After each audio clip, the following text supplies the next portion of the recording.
ನಮಸ್ಕಾರ. ಭಾರತೀಯ ಆರ್ಥಿಕ ಸುದ್ದಿಯ 21 ಜುಲೈ ಬೆಳಗ್ಗೆ 6 ಗಂಟೆಯ ಆವೃತ್ತಿಗೆ ಸ್ವಾಗತ. ಈ ಸುದ್ದಿ ಆವೃತ್ತಿಯನ್ನು ನಿಮಗೆ ತಂದಿರುವವರು ಭಾವನಾ. ಇತ್ತೀಚಿನ ಸುದ್ದಿಗಳನ್ನು ಆಲಿಸಿ. ಸೆನ್ಸೆಕ್ಸ್ 78,151.45 0 ಪಿಟಿಎಸ್ ಏರಿಕೆಯಾಗಿದೆ. ಅತಿ ಹೆಚ್ಚು ಲಾಭ. ಪವರ್ ಗ್ರಿಡ್ 1.82% ಏರಿಕೆಯಾಗಿದೆ. ಅತಿ ಹೆಚ್ಚು ನಷ್ಟ. ಆಕ್ಸಿಸ್ ಬ್ಯಾಂಕ್ 5.46% ಕುಸಿದಿದೆ. ನಿಫ್ಟಿ 50 ಇಂದು 24,334.30 ಆಗಿದೆ. ಏರಿಕೆಯಾಗಿದೆ. ಎನ್ಎಸ್ಇಯ ಅಗ್ರ 50 ಕಂಪನಿಗಳನ್ನು ಟ್ರ್ಯಾಕ್ ಮಾಡುತ್ತದೆ. ಕಚ್ಚಾ ತೈಲ ಬೆಲೆ ಏರಿಕೆ ನಡುವೆ ಆರ್ಬಿಐ ಮಧ್ಯಪ್ರವೇಶದ ಹೊರತಾಗಿಯೂ ಕುಸಿದ ರೂಪಾಯಿ ಮೌಲ್ಯ. ಕಚ್ಚಾ ತೈಲ ಬೆಲೆ ಏರಿಕೆಯಿಂದಾಗಿ ಸೋಮವಾರ ಭಾರತೀಯ ರೂಪಾಯಿ ಯುಎಸ್ ಡಾಲರ್ ಎದುರು 96.28ಕ್ಕೆ ಕುಸಿದು 2 ತಿಂಗಳ ಕನಿಷ್ಠ ಮಟ್ಟ ತಲುಪಿದೆ. ಈ ನಡುವೆ ಆರ್ಬಿಐನ ರಿಯಾಯಿತಿ ಸ್ವಾಪ್ ಸೌಲಭ್ಯವು ಜೂನ್ನಿಂದ $20.7 ಬಿಲಿಯನ್ ವಿದೇಶಿ ವಿನಿಮಯ ಒಳಹರಿವನ್ನು ಆಕರ್ಷಿಸಿದೆ. ಎಸ್ಬಿಐ ಫಂಡ್ಸ್ ಮ್ಯಾನೇಜ್ಮೆಂಟ್ ಷೇರು ಶೇಕಡಾ 10ರಿಂದ 15ರಷ್ಟು ಪ್ರೀಮಿಯಂನೊಂದಿಗೆ ಪಟ್ಟಿಯಾಗುವ ನಿರೀಕ್ಷೆ. ಎಸ್ಬಿಐ ಫಂಡ್ಸ್ ಮ್ಯಾನೇಜ್ಮೆಂಟ್ ಷೇರು ಇಂದು ಶೇಕಡಾ 10ರಿಂದ 15ರಷ್ಟು ಪ್ರೀಮಿಯಂನೊಂದಿಗೆ ಮಾರುಕಟ್ಟೆಗೆ ಪ್ರವೇಶಿಸುವ ನಿರೀಕ್ಷೆಯಿದೆ. ಈ ವರ್ಷದ ಭಾರತದ ಅತಿ ದೊಡ್ಡ ಐಪಿಒ ಆಗಿದ್ದ ಈ ಸಂಸ್ಥೆಯು ಈ ಹಿಂದೆ $31 ಬಿಲಿಯನ್ ಮೌಲ್ಯದ ಬಿಡ್ಗಳನ್ನು ಆಕರ್ಷಿಸಿತ್ತು. ಮಂಗಳವಾರದ ಮಾರುಕಟ್ಟೆ ಆರಂಭಕ್ಕೂ ಮುನ್ನ ಸ್ಥಿರತೆ ಕಾಯ್ದುಕೊಂಡ ಸೆನ್ಸೆಕ್ಸ್ ಮತ್ತು ನಿಫ್ಟಿ. ಇಂದಿನ ವಹಿವಾಟು ಆರಂಭಕ್ಕೂ ಮುನ್ನ ಬಿಎಸ್ಇ ಸೆನ್ಸೆಕ್ಸ್ 78,151.45 ಪಾಯಿಂಟ್ಗಳಲ್ಲಿ ಮತ್ತು ಎನ್ಎಸ್ಇ ನಿಫ್ಟಿ 50 ಸೂಚ್ಯಂಕವು 24,334.30 ಪಾಯಿಂಟ್ಗಳಲ್ಲಿ ಕೊನೆಗೊಂಡಿದ್ದವು.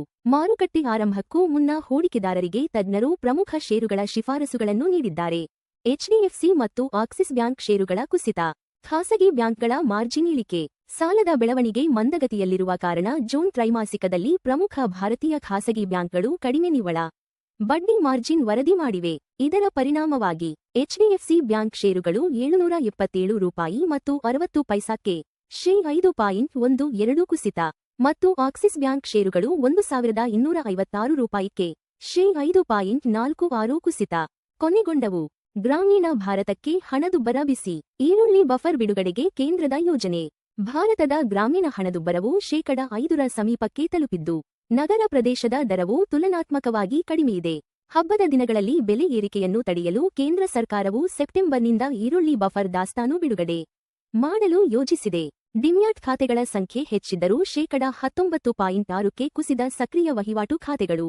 ಆ ತ್ರೈಮಾಸಿಕದಲ್ಲಿ ಭಾರತದ 23.2 ಕೋಟಿ ಡಿಮ್ಯಾಟ್ ಖಾತೆಗಳಲ್ಲಿ ಸಕ್ರಿಯ ವಹಿವಾಟು ನಡೆಸುವ ಖಾತೆಗಳ ಪ್ರಮಾಣ ಶೇಕಡಾ 19.6ಕ್ಕೆ ಕುಸಿದಿದೆ. ಈ ಮಂದಗತಿಯು ಒಟ್ಟಾರೆ ಖಾತೆಗಳ ಬೆಳವಣಿಗೆಯ ಹೊರತಾಗಿಯೂ ಚಿಲ್ಲರೆ ಹೂಡಿಕೆದಾರರು ಸಕ್ರಿಯ ವಹಿವಾಟಿನಿಂದ ದೂರ ಉಳಿಯುತ್ತಿರುವುದನ್ನು ತೋರಿಸುತ್ತದೆ.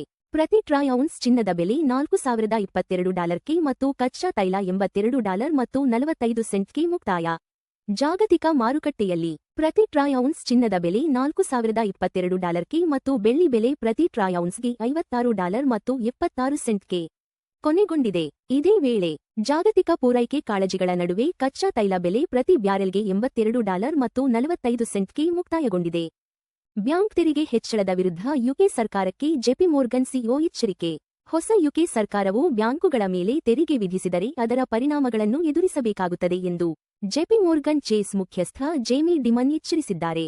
ಯಾವುದೇ ತೆರಿಗೆ ದಾಳಿಯು ದೇಶದಲ್ಲಿ ಬ್ಯಾಂಕಿನ ವಿಸ್ತರಣಾ ಯೋಜನೆಗಳಿಗೆ ಧಕ್ಕೆ ತರಲಿದೆ ಎಂದು ಡಿಮನ್ ಹೇಳಿದ್ದಾರೆ. ಎಫ್ಡಿ ಬಡ್ಡಿದರಗಳು ₹3 ಕೋಟಿಗಿಂತ ಕಡಿಮೆ. Kotak Mahindra bank 7.30%, bank of Baroda 7.15%, Punjab national bank 7.10%, HDFC bank 6.60%. ಚಿನ್ನ $4,022 ಪ್ರತಿ ಟ್ರಾಯ್ ಔನ್ಸ್ಗೆ. ಅಂದಾಜು ಸಮ $1,24,503 ಪ್ರತಿ 10 ಗ್ರಾಂಗೆ.